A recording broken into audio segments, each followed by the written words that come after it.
Who is Valeria Dosso? Oh, wow. So, who am I? I'm a girl that was born in a city in the north of Italy called Monza. I don't know if you ever heard of it. It's where F1, Uh, the Italian race is. Yeah. So I grew up there. It's a quite small city. Everyone knows each other pretty much.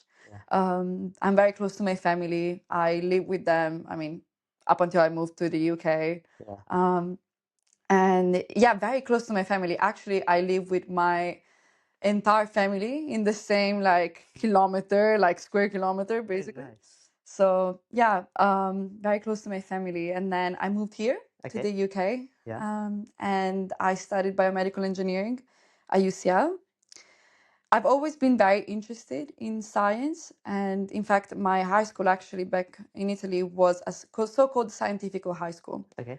We have different types of directions that you can go to, even in high school, which makes actually choices very hard after middle school, Yeah.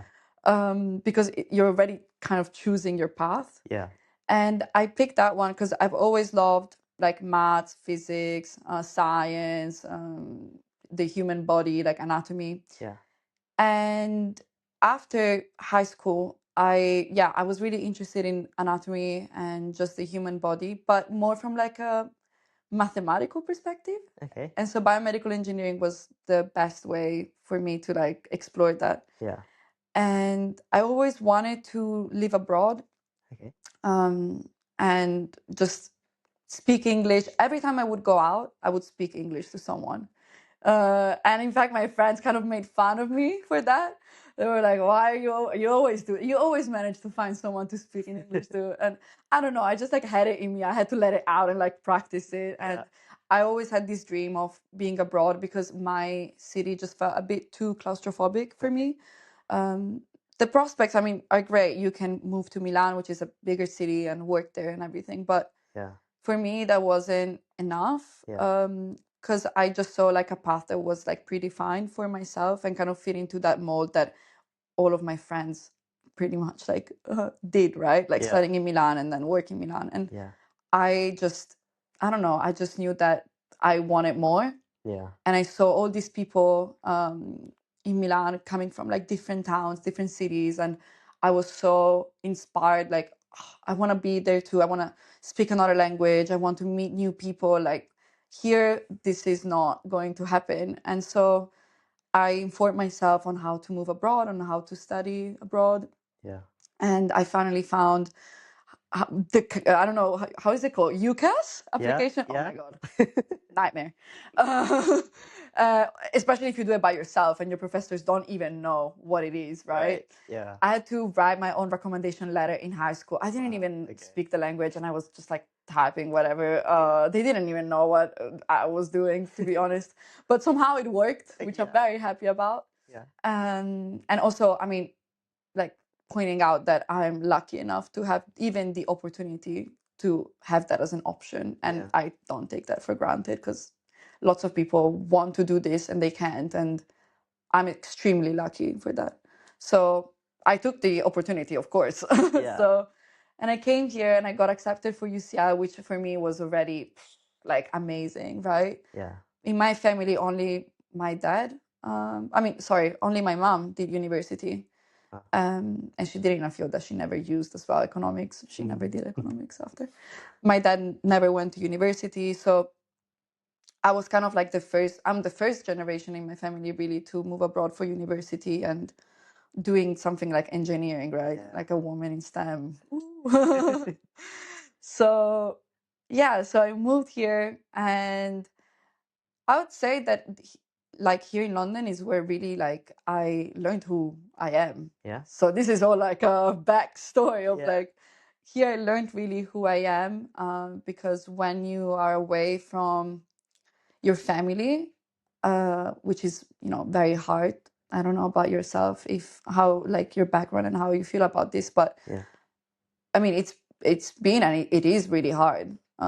Sometimes I get emotional, so I might get emotional, but um like when you're away from friends and family, so from the confounding like effects on your perception of yourself, I think that's where you can think big and kind of understand what your passions are and why you want to do certain things. You don't really need to explain them what you do every day, right? Yeah. You do your own thing, and so it's very like there's a lot of freedom in that, and you learn what you like without necessarily people telling you what you should do. And I think that that's the best thing ever. So yeah, that's how I got into this field. That's Yeah. why I'm here. Yeah. Loved engineering, so I did a master's here as well at Imperial. And yeah, and now I'm still doing research and I really love it. So I'm very happy about it. That's awesome. You mentioned you gave your it gave you being here gave you the chance to, I guess, think bigger picture, Yeah. what and learn about yourself. What would you say is one of the biggest or some of the biggest things that you've learned about yourself? Yeah, that's a good question. Well, what have I learned about myself? I learned a lot of things about myself. Yeah. Um, well, one of the main things I'd say, like how independent I can be, like how much I can rely on myself. I mean, no one gave me a guidebook when I moved here. I generally like didn't know anything. I learned everything from scratch, like how to cook, how to, which is like, it's so simple because you look around like here at university, everyone comes from another country. Everyone had to learn that. Everyone went through that process. And I feel like it comes with like a level of, confidence that you build in the years of like how much you can actually rely on yourself. Yeah. So that's like a big learning. And also like, I think something else that I learned is that, I don't need to underestimate myself, that I can actually dream big and that I'm capable. Yeah. That's a big learning because I think that, I don't know, lots of people here have imposter syndrome and I'm one of them. And it's hard when when you're like in an environment like this, it's easy to feel imposter syndrome because, I mean, you're in one of the best universities in the world. There's always going to be someone smarter than you. Yeah. But that's like generally like the best way to grow. I feel like Yeah. you should never be the smartest person in the room, and that's my mantra. You should always have someone in the room who has something to teach you. Yeah. And yeah, so moving here has taught me that I'm not also like in competition with people and I can learn from them, and that I am capable, and that if I am here, then it means something. It's very easy to double down on yourself and be like, oh my God, I'm so behind. Like, Yeah. also we live in a society where you need to move at 10 times speed. So it's, I don't know, moving here really, I don't know. I need to put things into perspective. Like, I'm here, I deserve it, I'm capable, Yeah. I can do hard things, and I can achieve big things. And yeah, I want to keep doing that going forward. I really like that. Yeah. Achieving big things. What's something that you feel is something big you want to work towards, or the biggest challenge that we're facing right now that you want to work towards? What you've allowed yourself to dream big, but about what? Well, at the moment, it's kind of like my research, the thing that I'm like dreaming big about. I'm part of a team here at Imperial working on ultrasound for Alzheimer's, and it's a very exciting research. My PI has been working on it, I think, for like the past about like 10 years, including also her PhD studies. And yeah, it's a very exciting research, and I can really see the potential of it being used as a clinical application. And so I think that at the moment, that's kind of like my biggest challenge, being able to bring something to people that it's, tangible, real, and can really bring them a therapeutic that works. And Yeah. yeah, just like bring patients like an option that currently they don't have. So yeah, at the moment, this is like my big dreaming big challenge. Yeah. But I mean, there's also like lots of other things that I feel like are like more like smaller challenges, um, more like from like a personal level. I don't know, even like what I was just talking about, the fact that we're in a society where everything moves so fast. I find like big challenges in this perspective because like the feeling of always being behind Yeah. in my life is like very present, and I feel that a lot. And so I think it's also very important for me to um yeah, in a way, like understand that I can slow down, and I don't have to like compare myself to other people that much. So Yeah. challenges that I can improve both from like a personal level, but also from like a dreaming and, you know, working perspective and in that field. Yeah. That's nice. It's, I mean, you touched on it briefly, the ultrasound to help treat Alzheimer's. I mean, that's it sounds incredible. Yeah. But before we get into it, why that? Because something I've been thinking about recently is that there's so much going on in the world. There are so many pressing issues. There's so much by way of exciting tech development Mm. and so much more. How do you choose what to work on? Yeah, it's a very big question, especially for someone like me who has like 100 interests. I generally like I could not even count them on two hands how many things I like enjoy doing and like Yeah, reading about and looking at. Um, it's hard because really I feel like ambitious people, like people working in research, they really want to being able to address multiple problems, not just one. And that's also why like lots of PhD students, when they start their own research, they have a whole master plan, and then actually what turns out that they only need to look at like 1% of what they thought they would be doing. yeah, But that's like nature of human being, you know, like you underestimate how much you can do with the time that you have at hand. yeah, So I don't know. I think it comes from interest, of course. I mean, I'm very interested in neuroscience. I'm very lucky that I got to meet my PI yeah, during my MRes, and that really shaped also the yeah, trajectory of what I'm doing now. yeah, It comes from like interest, but also, I mean, pressing problem. Like you need to identify that unmet need that is currently in research, and Alzheimer's is like so clear, like where the unmet need is, because mm, there's no therapeutic apart from drugs, but also these drugs are not approved everywhere. For example, in the UK, they're not NHS covered, so you know people that go to the GP, they could never access those because they're not covered unless they go through private health. mm, But also they cost like tens of thousands of like pounds, so not everyone can afford them, and they're invasive. yeah.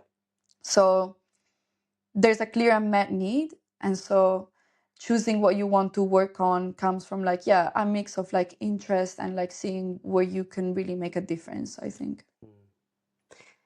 It's nice. I mean, do you do you ever see yourself going into something different with all these different interests, or do you think you found a nice sweet spot where you kind of just want to get very good at helping patients with Alzheimer's, for example?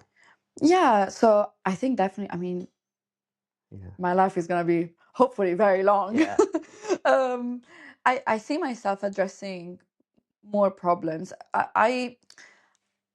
I don't know, like knowing myself and knowing that I have all these interests and like my type of personality, yeah, I'm sure that in the future I'll be working on other things.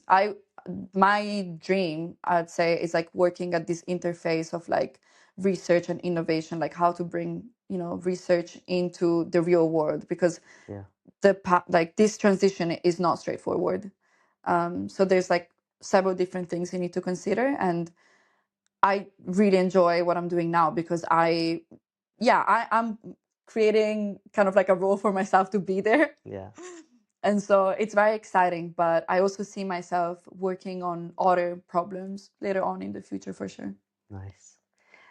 To go back slightly, what is Alzheimer's? What are some of the effects of it? And why is it important that we work to find new solutions for it? Yes, so I mean, Alzheimer's is a neurological condition, progressive decline involved in this condition. So Alzheimer's actually, we to like be very precise, falls onto the umbrella of dementia, because I feel like usually people kind of use dementia and Alzheimer's in like a very how do you say, like, Interchangeable. yeah, exactly, in an Yeah. interchangeable way, but they're different. So dementia is kind of like the umbrella, and then Alzheimer falls into that umbrella. Okay. And there's several different types of dementia: frontotemporal dementia, Lewy body dementia, vascular dementia, and Alzheimer's is one type. Right. So in Alzheimer's, what happens is that I am not a neuroscientist, and I'm not going to pretend I am an expert on this. Yeah. But from my understanding and the research that I've been doing for the past year, the main problem like involved in Alzheimer's is like this dysfunction in the brain that basically leads to an accumulation of toxins. Right. So the brain is able to clear these toxins on a daily basis. And this is quite normal because, I mean, we use our brain all day long. Yeah. And when we go to sleep, that's when our lymphatic system is actually able to flush away all these toxins. Yeah.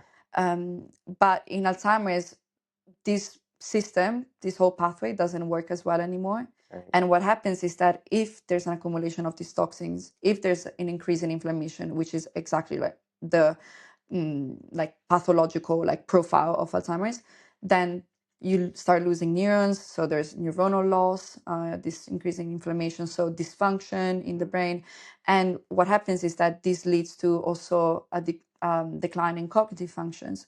So one of the main, I mean, we all know like one of the main symptoms is like memory loss. Yeah. And this happens mainly because Alzheimer's starts, if I'm not mistaken, in the brainstem. But one of the main regions that is affected at the beginning of the condition is the hippocampus.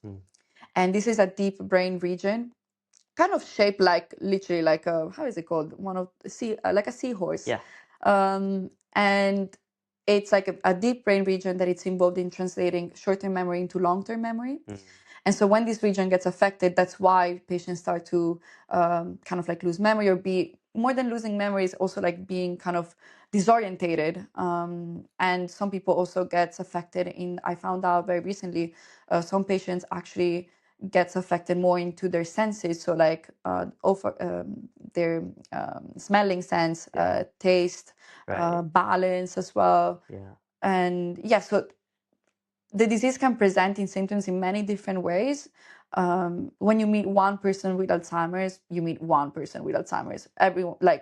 Every patient is very different. Right. And so, yeah, so this is kind of like the profile Yeah. of the disease. Yeah. And what we're trying to do is using ultrasound to try and slow down this process of cognitive decline. Yeah. So I can go into the explanation if you like. I guess I have a question first. Yeah, please. So why do toxins not clear out for some people? What causes, do we know? What causes the buildup? Yeah, so I think that in the scientific community, this is like still a very relevant question that doesn't have a very clear answer. Again, I'm not a neuroscientist. I couldn't really give you like a very precise answer, but from my understanding, there's not really like a clear answer on why this is happening. So it's a dysfunction of how the brain is working. And mainly what we've also like, what we're looking at and what the scientific community is looking at is the role of not neurons, but glial cells. Okay. So actually our brain is only 50% neuron and the remaining is glial cells, which when I was in high school, they didn't teach me these things. But glial cells are very important because they actually support neurons to perform in their best possible way. Yeah.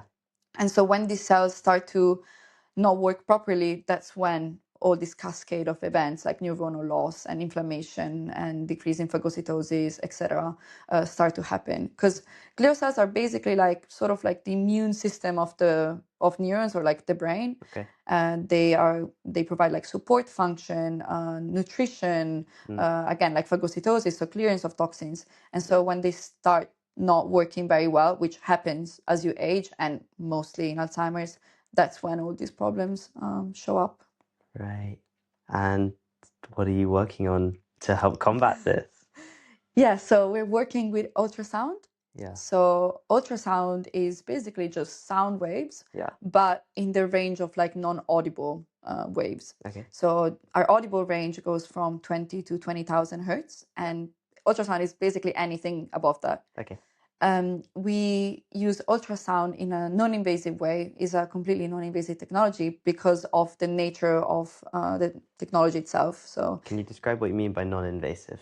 Yeah, so what I mean with non-invasive is that it doesn't require any surgery to open your skull, or access your brain in a more direct way. Right, We can simply use ultrasound outside of the skull to try and target deep brain regions. right. And this is very important because, again, you don't want to have an invasive technology. And also, if you want to make it scalable, really, you can't have something very invasive. Yeah, But also at the same time, using ultrasound is amazing because you can reach these deep brain structures that are compromised, especially at the beginning of Alzheimer's, where we aim to make an impact. Because, of course, if you address something at the beginning, yeah, then you can have the biggest impact long term. definitely.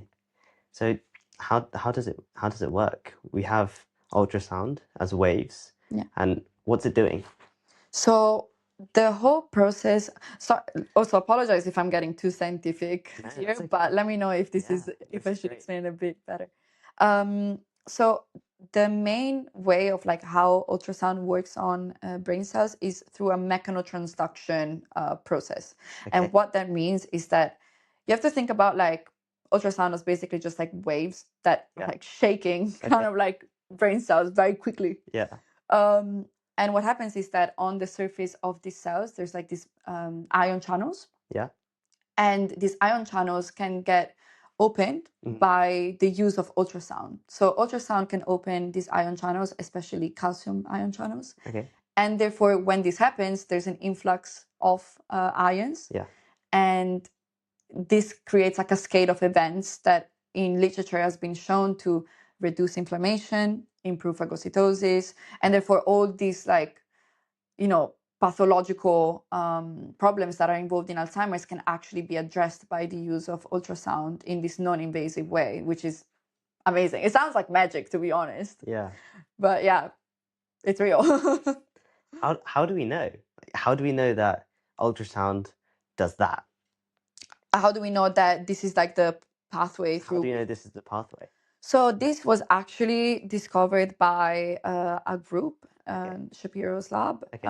They did some, I think, I'm not too sure where he's based. It's like west of the United States, Yeah. California, I think, Okay. but I'm not too sure. Yeah. He basically in his lab they did some tests to kind of narrow down what the process is. Yeah, they did like several tests to try and find out. First, they started with like a bigger picture Yeah. and then narrow down to like find out, oh, actually, we find out it's ion channels. And so that was like a very kind of like investigational way to find out what like the pathway is. Yeah. But mostly what the like research that is going on this topic is trying to look at, rather than the the mechanistics, like the reason why this is happening, they're more looking at the effects, and Okay. more looking at like the safety profile and how this can actually improve the condition, etc. So Yeah. more studies on that rather than the actual like the mechanical like effects of like why that is happening, which is Yeah. why still there is kind of like a question of what is really going on. Yeah. People don't know exactly like what the pathway is, but we know that it's these ion channels and then a cascade of events. Yeah. Do you think it's important for us to know why? um Not really. Yeah. um and this is because I think that with most drugs and treatments that are currently out in like the hospital, we don't really know what's happening. Yeah. Even like for example, like birth control, like very simple. We don't know like we know what's happening, but do Yeah. we know really the long-term effects? I don't think so. And this is Yeah. simply because there's not really like many studies that analyze that. So while we're interested, of course, in like what is happening exactly because we want to make sure that it's safe, Yeah. we're more interested in the effects and how that can bring like a positive outcome in certain pathologies. I see. Okay. Yeah. And so now, do you look more at, is your time more spent looking at, I guess, that sort of pathway, doing the research, collating the research, or is it more, are you more at the stage where you're physically prototyping, trying to build, taking what has been researched as a given already? Are you more in the research phase, development phase? Yeah. So at the moment, we're interested in, of course, still doing research because the kind of like the problem at the moment with this ultrasound technology is that there's not really a consensus on what parameters you should be using. Right. Everyone is kind of using their own set of parameters. There's not really like, yeah, we should use like this one. This Yeah. one is the best one. Yeah. But that's simply because it's a very new technology still, and people are trying to figure out which way is the best way to use it. Right. So we're still interested in looking into that. Yeah. But at the same time, we're also interested in, okay, we know that there's like some positive, results that we have and very encouraging results. Yeah. We need to do more research, but also at the same time, can we look into how we can translate this into something that it's physical and that patients will be able to use? Yeah. At the moment, there's some labs, especially in the United States, where everything just moves faster, where they're already looking at ultrasound applied in clinical trials. Yeah. And that's very exciting. Like, they're doing it there. I'm very happy for them. Like, it's very exciting. But I'm also like, we should do that too. So now we're looking into translating that research Yeah. into something that has a clinical application. And yeah, so we are developing, prototyping, and testing different things. And yeah. Sounds fun. Yeah, it's very fun. Scary. So is it like a research project? Is it a company, a startup? Like in what way are you taking this to the world? Yeah, so I mean, at the moment we are part of Imperial College. We are basically operating like still under the lab, but what the ultimate goal is to potentially spin out and bring this technology out of the university. And this is like motivated by the fact that simply things in academia moves much slower than in startups. Yeah. And that's just because of like the capital that you can get in a startup. Yeah. Equity funding. I mean, I just was reading, I think yesterday or like a few days ago, that a company that is kind of in the same space in the US Yeah. just raised $100 million and they have like nothing. So, I mean, not that I like, I'm saying that that's, the only way to like do it. Yeah. But also at the same time, if you want to hire people, if you want to keep iterating and doing clinical trials and everything that is involved in that like medical device development process, doing it in academia, Yeah. it's great until you can, because it's a very safe environment, and also you're using equity-free money, like using grants, so there's like no involvement of people, like deadlines or like whatever. I mean, of course the grant would have deadlines, but Yeah. It's like a safe space to be able to start answering certain questions, but ultimately where the real deal happens, I think it's outside of academia, still with the support, but Yeah. with that transition, I'd Yeah. say. So, like you said, there are lots of people researching and trying to build and prototype with ultrasound. Why did you not choose to go and join a company and work with them? Why do something separate? Yeah, you touched a very good point. Well, I quite enjoy being able to create like my own direction of like where the research is going and where we could apply. I mean, I love the research and this is why I'm here. Yeah. And so being able to be at the forefront of where that research go into the clinical application, I think it's amazing. And I love that. Being employed in a company, yes, I would probably be in a more advanced lab or like more advanced company that has probably more answers, more capital and whatever. But then at the same time, I would just be an employee and I wouldn't really have that ownership in a way. Yeah. Because right now, I feel a lot of that ownership. I'm lucky enough to be in a lab where I'm given the ownership to explore whatever I want and Yeah. just build and spend my time doing things that I love doing. And so, yeah, that ownership, no price can buy it in a way. And it's an amazing feeling because if it works, it's because you did the hard job of making it work. Yeah. And yeah, it comes with like, challenges, of course, because Yeah. it's scary. Like, it's not easy. You are trying to like, I mean, we're trying to do something very hard, but how amazing would it be if it worked, right? And yeah, I'll leave it at that. I mean, I love it. I think doing something when there's no certainty of an outcome is one of the bravest things you can do, Yeah. but it's also one of the most exciting. It's so exciting. And like generally, like I'm so lucky to be able to even have the opportunity to do that. So yeah, generally I think it's the best. Yeah. I don't think I would do well with office job.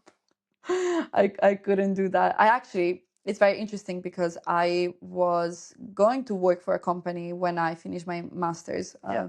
just over a year ago. Okay. Uh, so I would have started basically like this past October.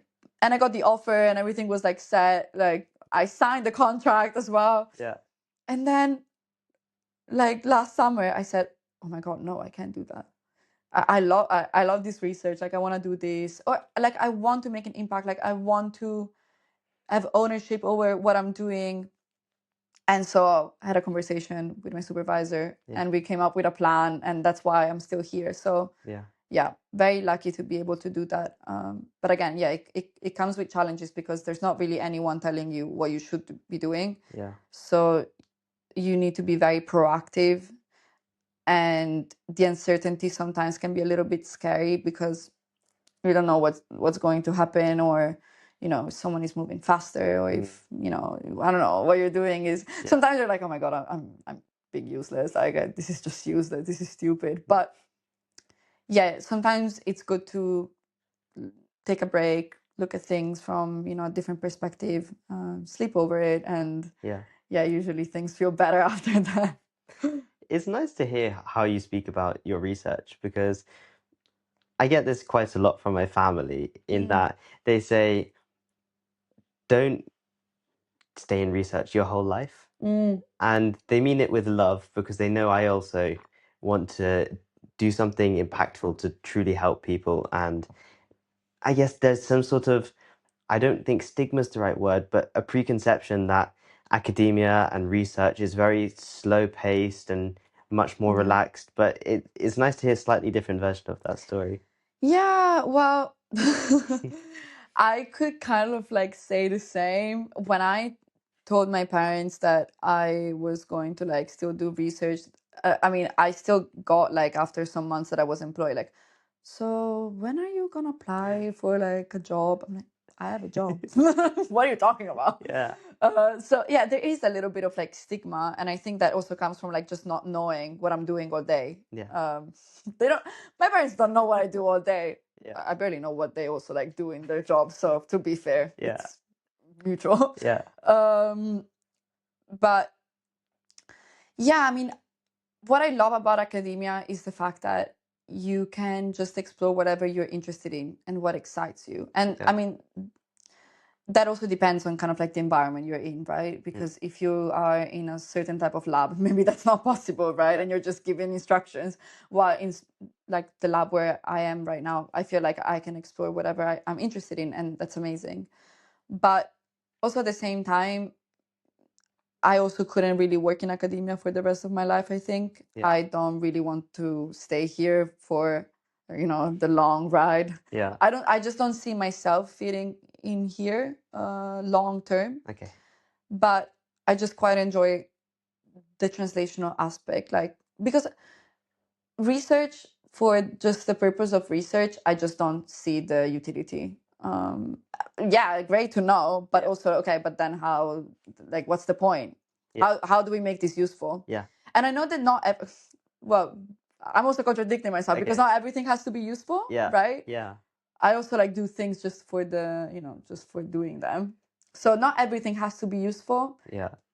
but in a way, I feel like if you spend so much time working on something in research, and at the end there's like just not really Hmm. a useful, like a utility for it. Yeah.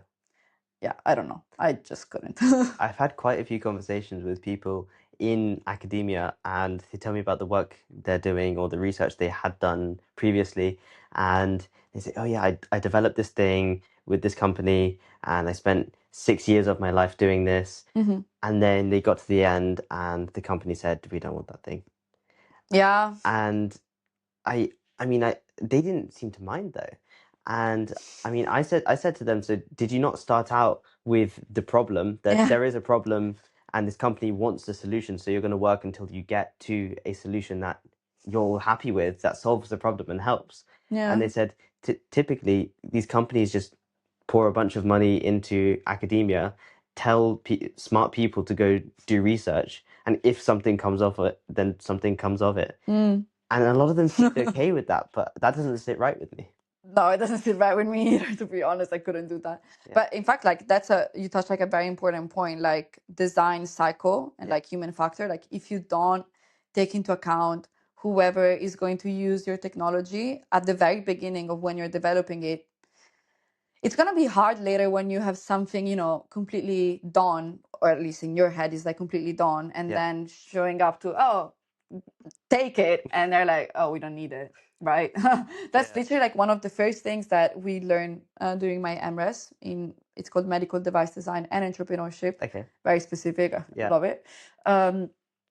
Yeah, don't build something for like, don't create a solution for a non-existing problem, Yeah.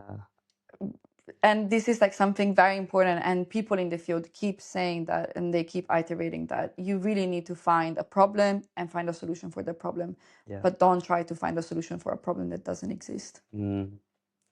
I guess it's clear Alzheimer's and other neurological disorders is a problem, Yeah.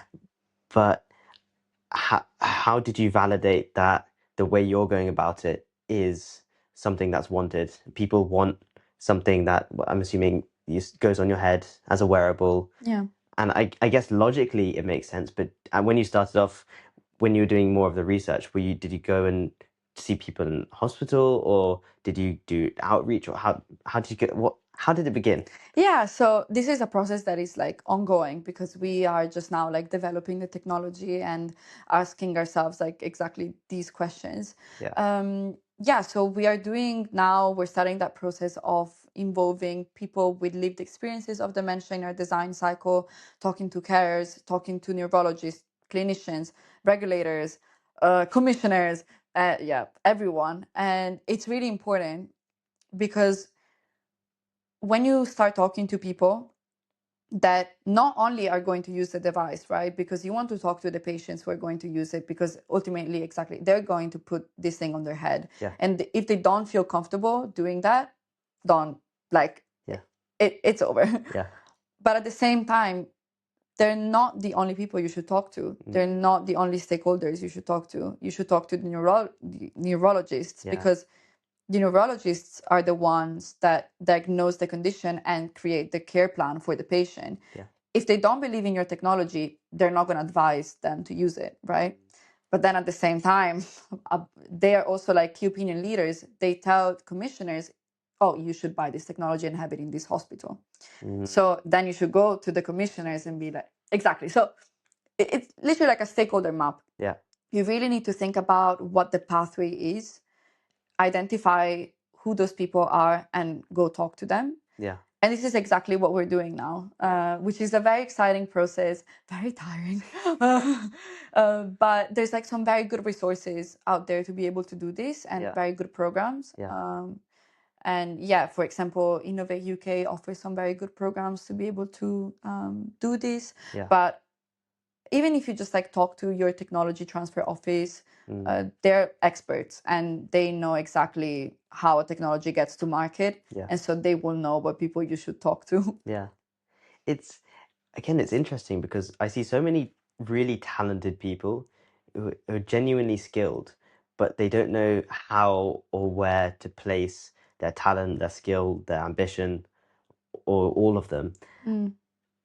And I wonder if the key comes in finding the right other person who has a better sense of direction, or just reaching out to, like you said, different organizations, or reaching out to a governing body, or yeah. What would you say to people who are passionate, are talented, want to do something, but they don't know where to go?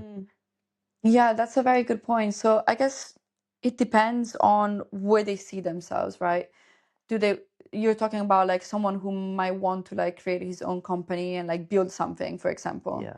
Well, in that case, I'd say that there's like very good resources out there, or like places where you can generally go to and find people that are fine to you and that want to build similar things. Mm. Maybe you don't know what you want to, but also sometimes I feel like a very good thing that they teach us as well, or like I heard from someone, I think, for example, in the medtech field, Yeah.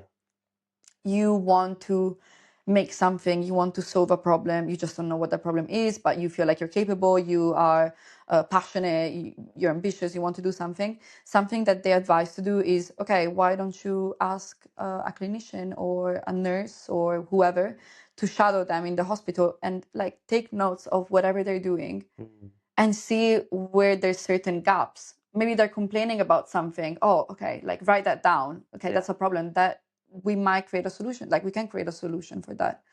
And that could generally be applied to any field. Yeah. I don't know why this came to my mind. Maybe because I have a construction site in front of my house. But go to the construction site. Yeah.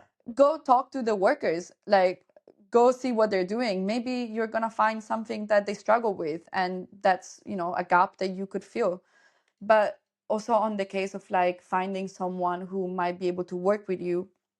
For example, I'm pretty sure that YC Combinator, for example, has a whole database where people can put their own profile and Yeah. find co-founders, for example, Yeah. or even Entrepreneurs First, which is now like I see it everywhere. Yeah. You can go in and find a co-founder and identify a problem and try to find a solution together to fix that problem. So Yeah. I feel like now more than ever, there's like so many exciting places where you could go to and Yeah. try to, find solutions to problems that are real and exist. And yeah, there's so many different ways where you could do that. Yeah. That was cool because, again, as I've been growing up, having access to like, being able to talk to really cool people, being able to even YouTube, just Yeah. being able to watch the cool stuff that's happening. Obviously, it's been passed through. It's all more official because been passed through YouTube and whatnot. But just being able to be aware of what's going on. I love listening to podcasts. I love chatting to people. But I feel like now, and increasingly so, there's this level of accessibility Mm. that so many people, if you have access to the internet, you can access so much. Oh God, I've been vibe coding my way out of genuinely little. Like you don't know how to code. You can learn so easily how to do it, Yeah. right? Yeah. And that was just like not a thing even when I started university. Yeah. I think ChatGPT came in when I think I was in my third year of uni, fourth year of uni, and everyone was just like shocked, right? So yeah, obviously the advent of AI is completely changing the game on how accessible learning is. Yeah. YouTube, always, yeah, Yeah. love YouTube. Classic. Any like tutorial you can find, yeah. So that's why I feel like mm, whatever you want to do, Yeah. like now it's like the time where you can generally like access any field really. It comes, I mean, there's also like some level of credibility potentially that in some fields you can't really have if you're not in that field.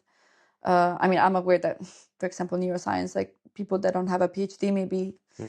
it's a little bit harder just because you're dealing with people's brains and you really want an expert there to tell you Yeah. what you should or should not be doing with Yeah.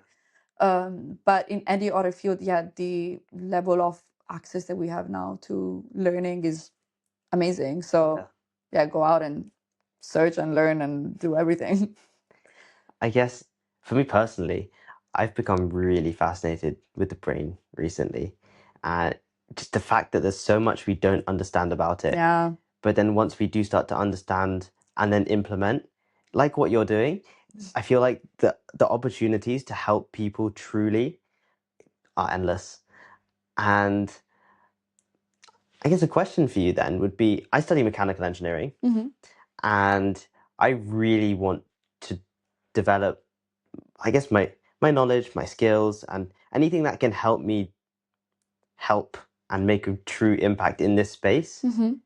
And as an undergrad, what would you recommend by way of best course of learning to what is it? Is it reading? Is it watching? Is it trying to build things that aren't necessarily supposed to interface with the brain, but just to build the general technical skills? What are your thoughts? Yeah, so well, it really depends on the way that you learn. For Yeah. example, in my case, I learn by doing things. Yeah. And if I just read about it, Mm. it's hard for me to learn. Yeah. Um, so if like you have like a similar style of learning, the best way is to just try and build something, try and make something, Yeah. even just like a little project. Now, I mean, my Instagram feed is just filled with like little engineering projects. Like I just saw like a Tamagotchi for Yeah. um checking your plant's humidity level. Okay. So the Tamagotchi like starts looking like it's a little bit dead when your plant needs water. Yeah. But even like stupid things like that, Yeah. I think it really helps you develop those translational skills that you might need later on. And in the meantime, it's fun, Yeah. and that's, I think, the best way to learn. If Yeah. you're having fun, like you learn so much better. Yeah. Um, but yeah, so I would say that, and also even just like reaching out to people, Yeah. asking them if they need even to do like a small task for them. Most people are gonna want to talk to you Mm. and help you in the capacity that they're able to provide you with like something to do. Yeah. Some people might not have that capacity yet to be able to give it to you, but I'm sure that there's some people out there that would love to, just look at this thing, like maybe you can start learning about this and then we can have a chat next. Yeah. But yeah, just identify where you want to be and what you want to be doing. Yeah. Something that is also really helpful, for example, is go on whatever like career position that you want to be in, and you look at the criteria of like, I did that last yeah, week. Yeah. exactly. Like you look at the criteria of like what they're looking for in someone that they hire, Yeah. and do small projects where you can learn that. So if it's, machine learning or whatever they want in that, like in the credentials, go do like a project about that. Because when you come out of university undergrad, no one expects you to have massive industry experience, I hope. But what you prove that you learn certain things is through coursework, scenarios that you did at university. So yeah, the best way to show that you care about, you want to do that thing, is Mm. to show that you've taken the time to practice and try it out. Yeah. Everything's so exciting. And to wrap up, what's your dream? God. Well, oh, I don't know. I have lots of dreams. Um,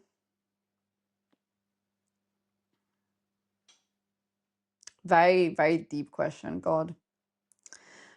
I don't know. I'm so young. Uh, I guess that at the moment, like one of my main dreams is to be able to have ownership over something that I've created and that can make an impact, like a real impact to people in the medical field. Um, so yeah, that's my dream. But I have lots of other dreams. I don't know, like places I want to go visit. I don't know, things I want to do by a certain time. I don't know, so many dreams. But I feel like at the moment, my main focus is really having ownership over something that I created, that I've built, and that it's being used in the real world. And yeah, that people can really get an impact from. Is legacy important to you? Yes, yes, it's really important for me. Especially because, for example, in my family, like I look up to my dad a lot, and he created an amazing legacy. His family basically like had nothing. My grandma was I don't even know how to describe this, like a textile worker. She used to paint or like kind of like print on textile, Mm. and he like went and like did a completely different job to be able to provide for his family, and he was very successful, and I look up to him a lot. And for me, it's very important to prove that I prove to myself, prove to others, prove to my family that I'm also capable and that I can do these hard things and be successful in a way or the other. But yeah, it's a lot. Legacy, I think, is also, it's a bit of like a mental toll too, because in a way you don't want to disappoint. But I'm trying to take it as like more as like I'm doing this to mostly for myself first, and not because I need to prove to someone else. But yeah, legacy I think is important. That's awesome. You're incredible. Thank Genuinely. you. And if I may, I think your family would be proud of what you're doing. I'm sure they are. They always tell me, and I'm very aware of that. But for me, it's very important, and I appreciate it. Thank you. Yeah. Thank you. Thank you Thanks, so Valeria. much. Thank you so much.